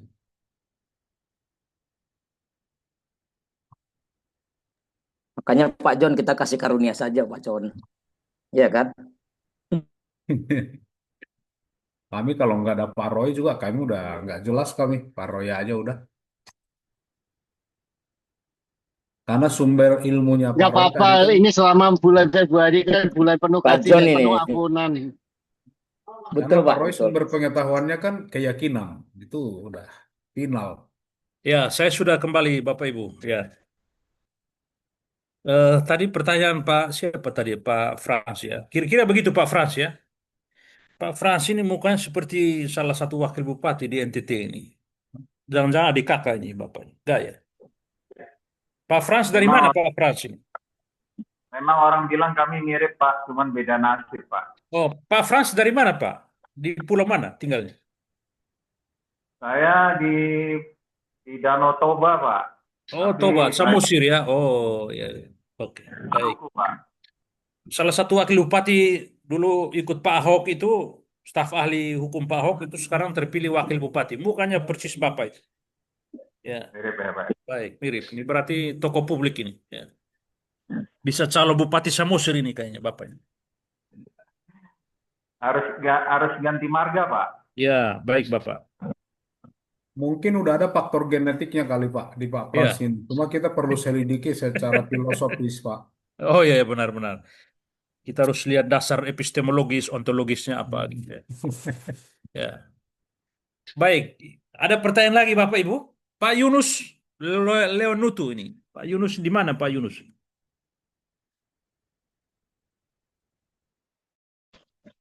Saya di Tangerang, Pak. Oh, Tangerang Bapak. Dekat-dekat. Tangerang. Ya, baik Bapak. Ibu Deni juga baru lihat ya, minggu lalu belum ada. Ibu Deni. Iya, Pak. Izin. Oh ya, Selamat sore, Pak. baik. Mana lagi? Pak Edward minggu lalu sudah ada ya? Sudah Pak, sudah. Cuman Sudah. minggu lalu saya pas ada kegiatan jadi off cam Pak. Baik, yang baru-baru siapa ini? Yang belum perkenalkan diri? Oh, semua sudah. Denada kali Pak. Ibu Denada? Udah ya? Oh. Ibu Dan ada ya? Iya. Dia kan penyanyi dulu Pak. Oh. Ibu Dan ada penyanyi betul ya? Iya. Kita belum tahu Pak. Beliau belum ini Bu perkenalan. Denada ini penyanyi ya, Bu Denada. Perkenalan diri dulu, Bu. Shalom, selamat malam. Iya, Bu. Ya, terima kasih untuk kesempatannya. Saya baru bergabung malam ini, Pak. Oh ya, baik. Ibu tinggal di mana, Bu? Kota mana, Bu? Atau di pulau mana? Pulau Halmahera, Pak. Oh, Halmahera Halmahera. Utara di Tobelo. Tobelo ya? Iya, Pak. Ada lagu, ada musik Tobelo dan ada tarian juga ya. Banyak. Ada 2 orang kayaknya Tobelo. Iya, Pak. Ya, baik. Ya, terima kasih, Pak. Ya, baik. Baik, masih ada pertanyaan lagi Bapak Ibu? Kalau tidak ada nanti saya tunggu minggu depan ada presentasi 2 kelompok dulu. 2 kelompok kelompok berapa ya tadi Pak Kevin itu? Pak John. 34 Pak. 34. Iya. Ya, 34 jangan lupa itu. Nanti jangan lupa lagi minggu depan itu. Ya. Mereka nanti sampai itu Pak, sampai validasi Pak. Mereka nanti sampai validasi ilmiahnya udah jelas tuh Pak. Ya, baik. Oh, sampai validasi ya? Baik. Ada pertanyaan lagi Bapak Ibu? Kalau tidak ada, bahan saya cukup dulu untuk malam ini, untuk hari ini. Dari tadi sore sampai dengan sekarang, saya kira kalau saya cukup lah. Cukup jelas Pak. Ya. Nanti baca lagi materi, nanti minggu depan baru saya lanjut lagi itu. Soalnya saya lihat banyak udah pusing nih. Nanti saya minggu depan masuk ke ontologi, saya masuk ke epistemologi, dan masuk ke aksiologi. Ada 3 dimensi filosofi keilmuan itu. Ada ontologi, epistemologi, dan aksiologi minggu depan itu. Saya akan masuk ke situ. Tapi kamu baca dulu materi saya dulu. Oke?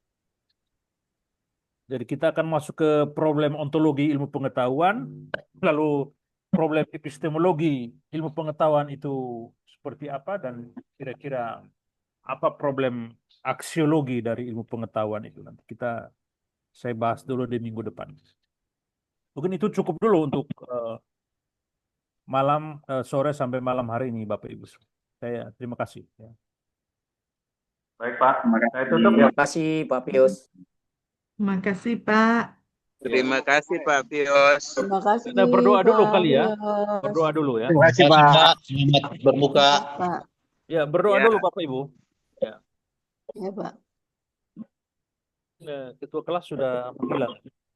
Ada wakil Baik Pak, ketua saya kelas. ambil alih Pak ya. Ya Pak, Frans saja dari Samusi. Silakan. Ya Pak, terima kasih buat semua teman-teman, khusus buat Pak Pius sudah memberikan materi kita pada hari ini tentang filsafat ilmu dalam dasar-dasar, dan juga kelompok 1 dan 2 yang sudah memberikan presentasinya. Ya, kita tutup pertemuan kita dengan kita bersatu dalam doa. Mari kita berdoa. Tuhan Allah Bapa kami surga, terima kasih pada malam hari ini kami bersyukur selalu menambah-nambahkan segala pengetahuan dan juga mendapatkan tentang hikmat berhubungan dengan Engkau, tentang Engkau. Biarlah ini menjadi terus pelajaran untuk kami mengerti apa yang telah dibagikan oleh Bapak dosen dengan luar biasa. Dan setelah itu kami bisa mengulangnya, mempelajarinya, bahkan pertemuan berikutnya semakin terus membuat kami semakin tajam Tuhan, untuk kami bisa mengetahui belajar tentang filsafat ini. Terima kasih Tuhan, sebentar lagi kami akan berpisah, sertai segala aktivitas, bahkan sampai istirahat kami, Tuhan menyertai kami ini dan memberkati. Hanya dalam nama Yesus kami berdoa mengucap syukur. Amin. Amin.